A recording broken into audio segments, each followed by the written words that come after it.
Hi guys, this is GSMDome and I'm here with a review of the Honor 400 Lite. It's supposed to be an affordable budget handset, but it definitely looks like a little bit of extra special. It's priced at around $300 in the European market right now and comes with something particular. It has a camera button which actually reminds me of the one from the iPhone 16 series. So much so that you can even use it with a touch input in order to change the zoom, which is pretty cool to see at this price tag. It comes with a MediaTek Dimensity processor, a rather skinny and light body, and a very generous screen, which has narrow bezels and very high brightness, as you're about to see in the following minutes. So, affordable price, a pretty solid main camera, a decent amount of RAM, and also, as usual for Honor Lite phone, a battery which should deliver.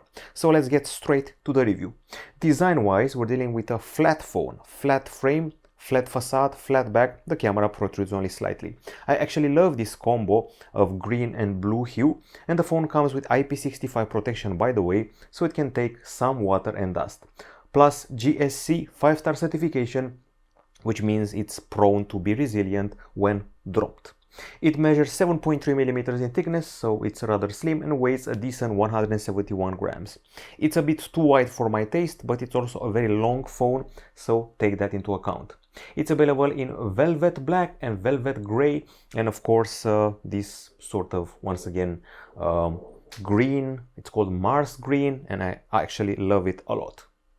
Now, aside from that, I would have to say that the screen is the one that impresses me the most, with its 88%, excuse me, it's actually higher, something like 89% screen to body ratio, which is even superior to the iPhone 16 Plus, which has 88, so narrower bezels compared to an iPhone 16 Plus. It's pretty grippy on account of the flat frame, the back doesn't draw fingerprints, but it's all plastic back and plastic frame, polycarbonate to be more precise. We also have a pill-shaped cutout at the front side. Believe it or not, there's even a flash hidden here next to the camera. Now, as far as the screen is concerned, I would have to say I'm pretty pleasantly surprised to see that we're getting an AMOLED here, 6.7 inches, although it feels larger, very gently curved in the corners, Full HD Plus resolution, and once again, pretty narrow bezels. Now, it's time to see what we're dealing with here, so let's check out the video experience. So we go here, we have a typical test clip. It's a pretty immersive panel, even the pill doesn't bother me that much. Excellent AMOLED colors as usual, wide view angles as you can see for yourself, excellent behavior in the sunlight and great contrast, so basically nothing to complain about as far as this panel is concerned. Okay, we did a brightness test and I was actually pretty pleasantly surprised by it. 1165 lux units. It's even superior by only 1 lux to the Honor 400 Pro, Xiaomi 14T Pro and a slew of other phones. It's in great company here. It's around the same area as flagships from 2 years ago. It's surpassed by very few budget phones. I actually don't see many here. Actually, looking at it, I don't see anyone. Maybe the Pixel 9a, but that's pricier. Or maybe, who knows, the Nubia Flip, but that's a different segment of a phone. So basically no other budget phone is as bright. Maybe nothing Phone 3 Pro, but also more expensive. We are beating the Galaxy S24 Ultra, which is not bad, and the Huawei Nova 13 Pro, which is still mid-range, but in a higher tier. So overall, a pretty excellent screen. I didn't actually write down the refresh rate, but I have great expectations for it. So I think I should go to the display. We have eye comfort and sleep features, ebook mode, color mode and temperatures, and the refresh rate can be set up to 120 Hz, so yeah, gaming can also happen. And we have this pill-shaped mechanism here, useful for timers, notifications, applications, and all that.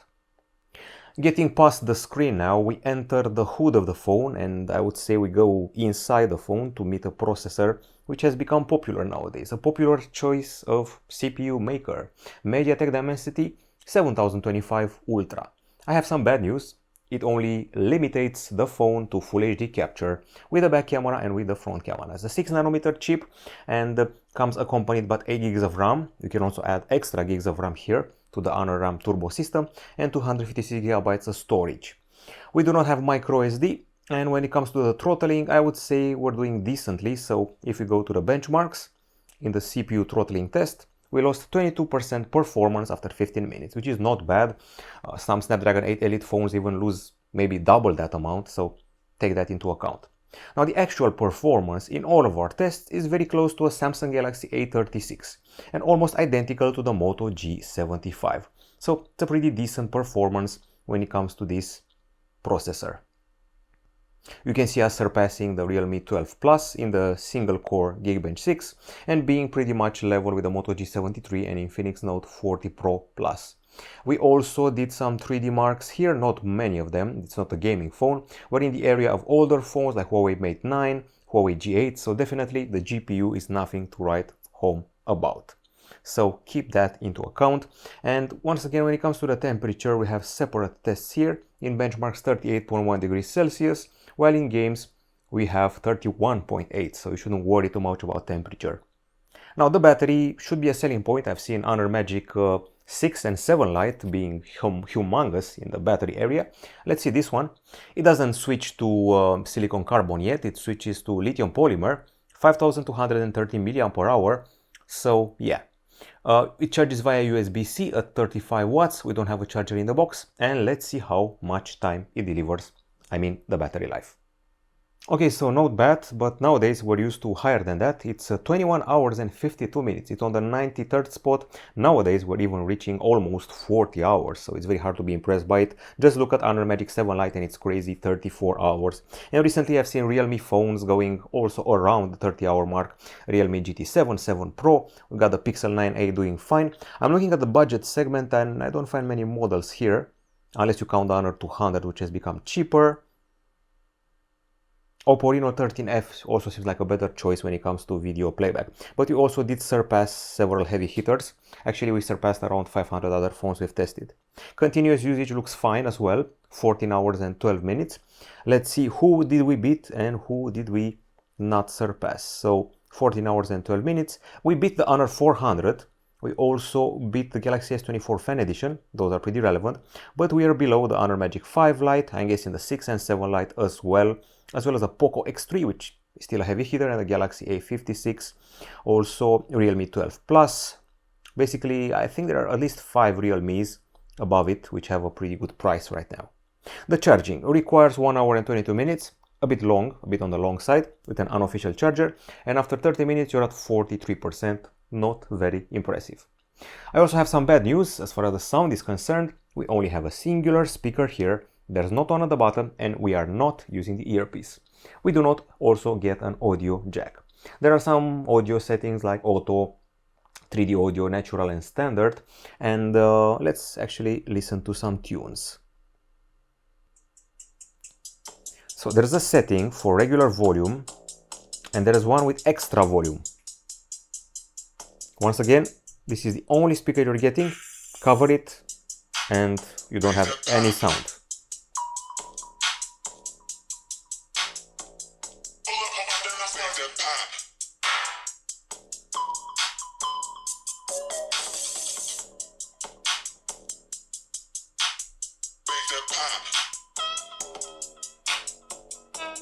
Okay, so I'm pretty underwhelmed by the sound here. I expected more. The bass doesn't feel very punchy, volume is so-so.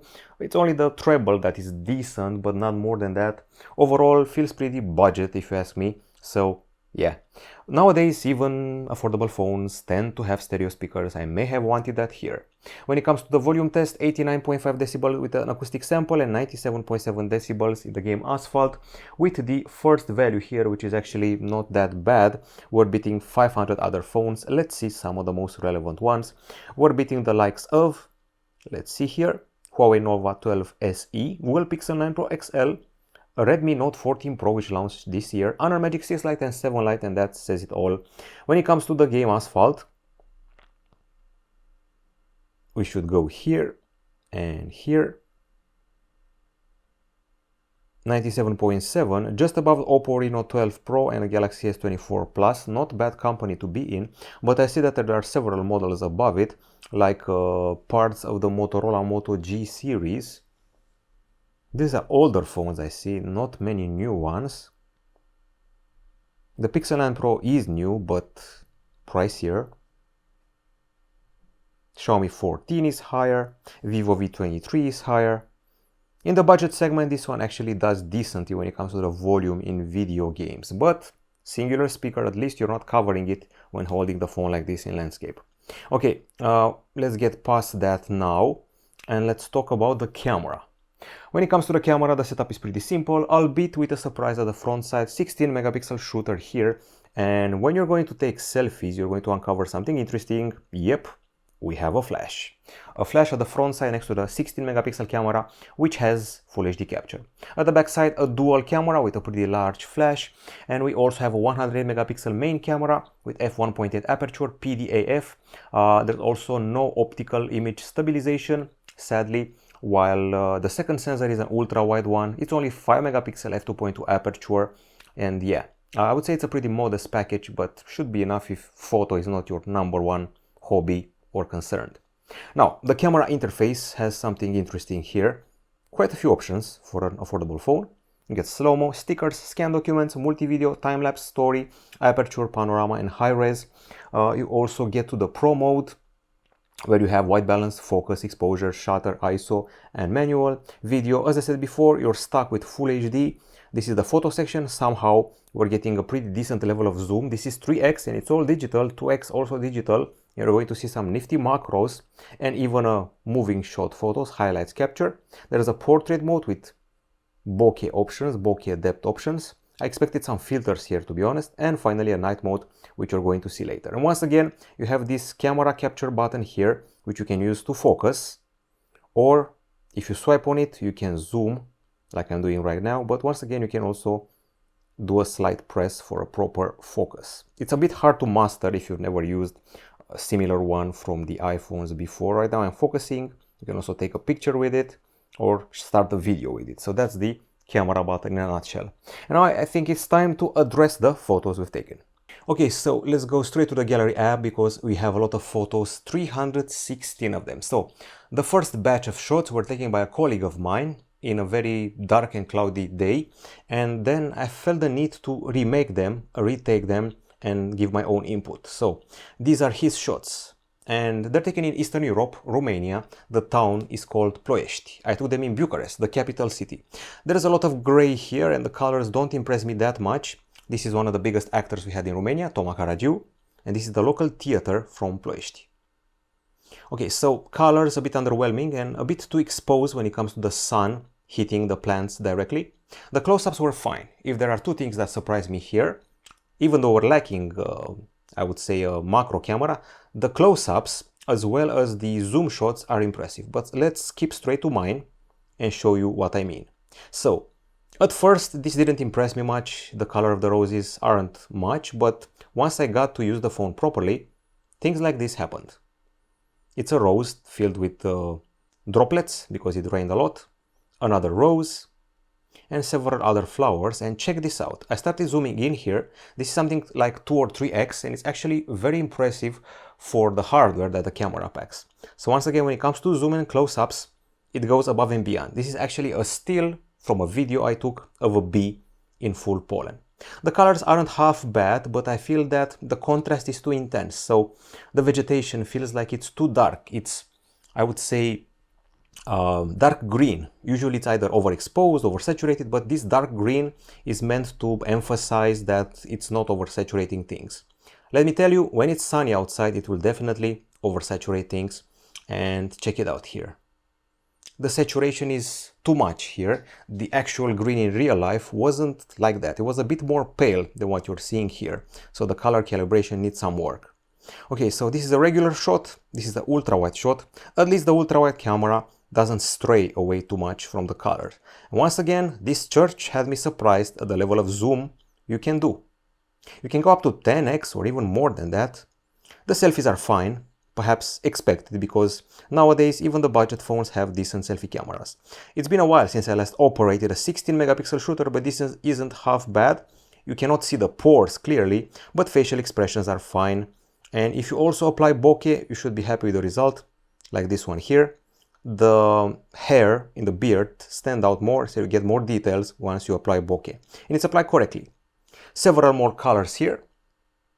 I cannot complain very much. I feel that this yellow, it's too bright compared to the real thing, but the ultra-wide camera tones it down.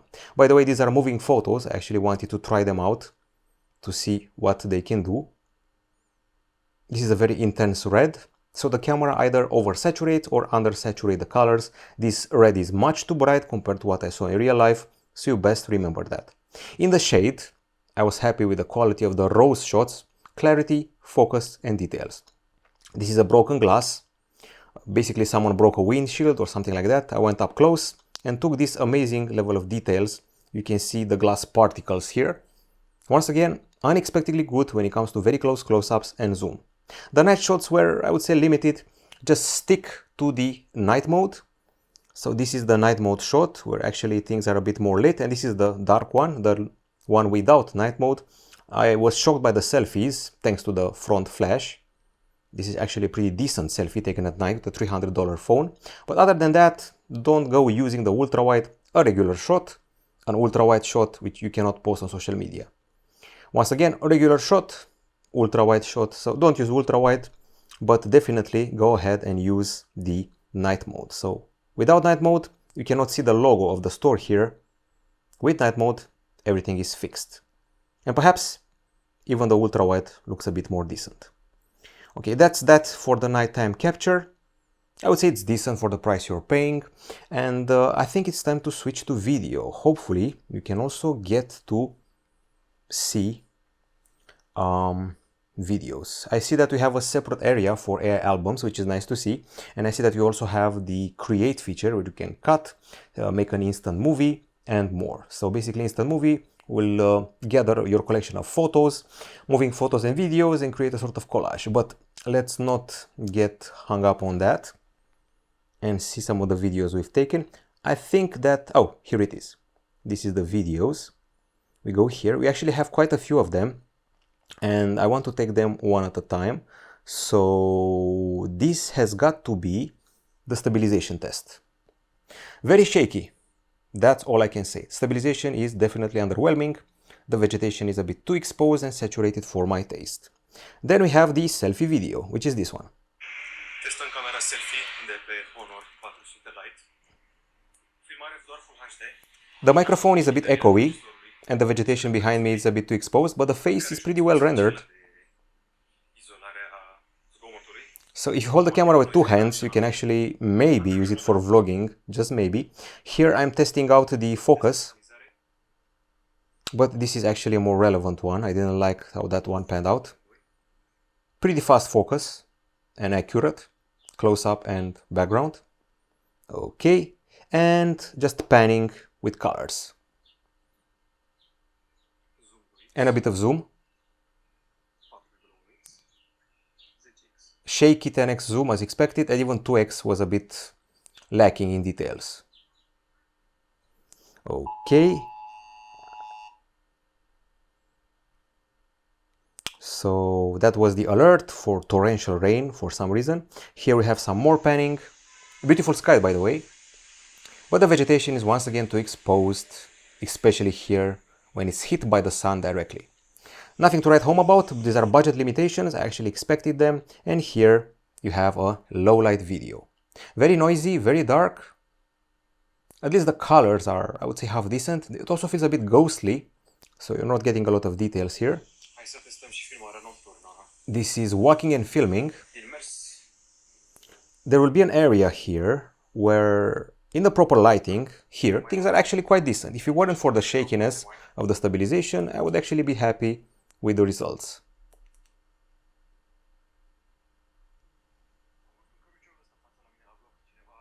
You can actually feel each step I'm taking, left, right. So all in all, a pretty modest camera for a budget phone, except for the, once again, close-ups and zoom shots and bokeh selfies and night mode shots.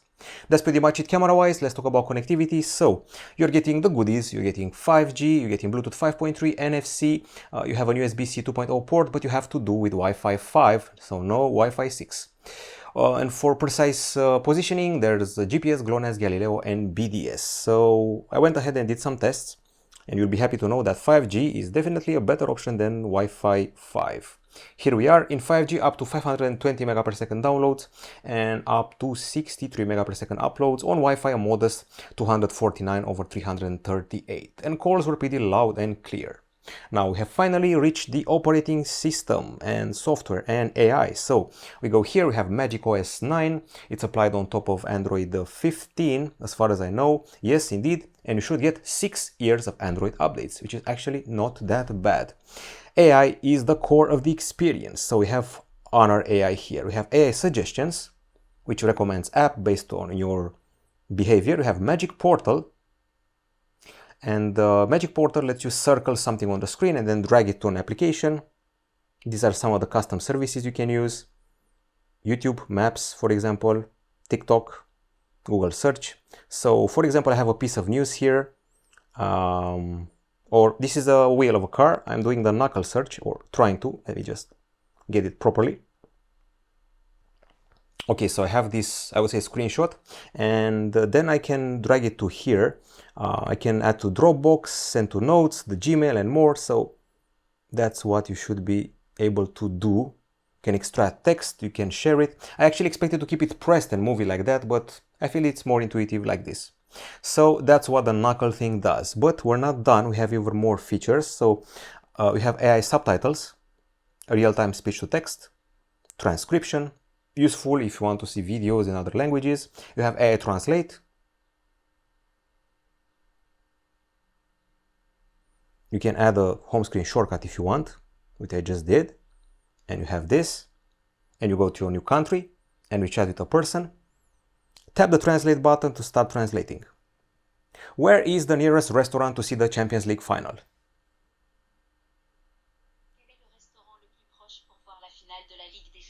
This is actually a thematic question because PSG is playing on May 31st with Inter, the Champions League final. Should be in France, as far as I know, if I'm remembering correctly. Anyway, okay, so there's translation, which you just saw, part of the AI thing. We have also the fingerprint scanner, fingerprint ID, which is available here. It's supposed to be embedded in the screen, considering it's an AMOLED. And I'm not done with the AI. You also have AI camera button, which you just learn everything there is to know about it. Okay, and let's see if we're also getting the circle to search. Yes, indeed, we have circle to search. Circle something, look it up on Google, recognize songs, translate what's on the screen. And aside from that, I'm actually pretty surprised there's no real sidebar. This is the regular sidebar. I expected an AI-powered sidebar. Anyway, you should also have Gemini available here somewhere, unless I'm mistaken, and it's not. Let's actually see if we can get it or if we have it here. Yep, Gemini has to be installed, but it's definitely supported. It doesn't require much hardware nowadays, so you can definitely use it. I'm curious to see if you also are getting Gemini Live. Yes, apparently you are. You can share the screen. I'm talking about the fact that you can share the camera feed. You can also share what's on the screen right now and get suggestions from it. You can plan a trip and so much more. Okay, now the actual AI, which is provided by the folks of Honor, comes here. Once again, in the create section, you can cut things, do video creation, template cut, collage, and instant movie. Basically, do a selection of photos and videos, you're instantly going to have a movie. Now, as far as the camera is concerned, I'm going to have to look up a photo which may or may not have people to see if you can erase stuff. There should be some onlookers here. You press AI Edit. So you have AI Eraser, which basically deletes people or objects, and you also have Outpainting, which basically continues the shot in vertical or horizontal manner. You have Crop, you have Adjustments, and you can expand it however you want to. Using AI, it completes the shot with what it thinks it's right. That's what the AI does. And voila. Pretty nice completion of the sky, and also a big shadow here. Basically it cheats, it makes it easy. So regular shot, outpainted shot, and that's quite cool. Okay, these are some of the options. I'm sure you also have more, and if you install Google Photos, you're also getting some AI from there. And I think that's pretty much it as far as the software is concerned. Okay, so we're at the end of the review, and it's time for the pros and cons. On the pro side, a very sexy design with a nifty color and narrow bezel screen, a very bright screen, IP65 certification. Also, I would say that I'm loving the battery life. It's quite excellent here. Useful Honor AI features, 6 years of Android updates. We have the side AI camera button key, which let's say it helps a bit with the capture, especially if it's raining. And the camera delivers when it comes to bokeh, zoom, close-up and night mode. On the cons, well, we have a mono acoustics, Wi-Fi 5, I would say pretty weak colors when it comes to photo and especially video capture, only Full HD capture, no micro SD, no audio jack, no charger in the box, and some of the AI features feel a bit like gimmick. We don't have many productivity features, for example. So basically, a few years ago, this would have been a $200 phone. It reminds me of the Huawei P40 Lite, which was a huge hit and had a weak camera. Just like that, this one has an excellent screen, excellent battery, excellent design, but the camera leaves a bit to be desired. You're getting a front flash, it's true, you're getting nice close-ups and zoom and some AI features, but is it enough? Compromises had to be made to achieve the $300 price point, including Wi-Fi 5. We don't have optical image stabilization, but we do have 6 years of updates and a regular usage, which is fine when it comes to battery life. It's not a gaming phone, it's not a photographer's phone, it's an all-rounder with a huge focus on design, screen, and somehow bokeh and close-ups. That's it from GSMDome.com. Goodbye.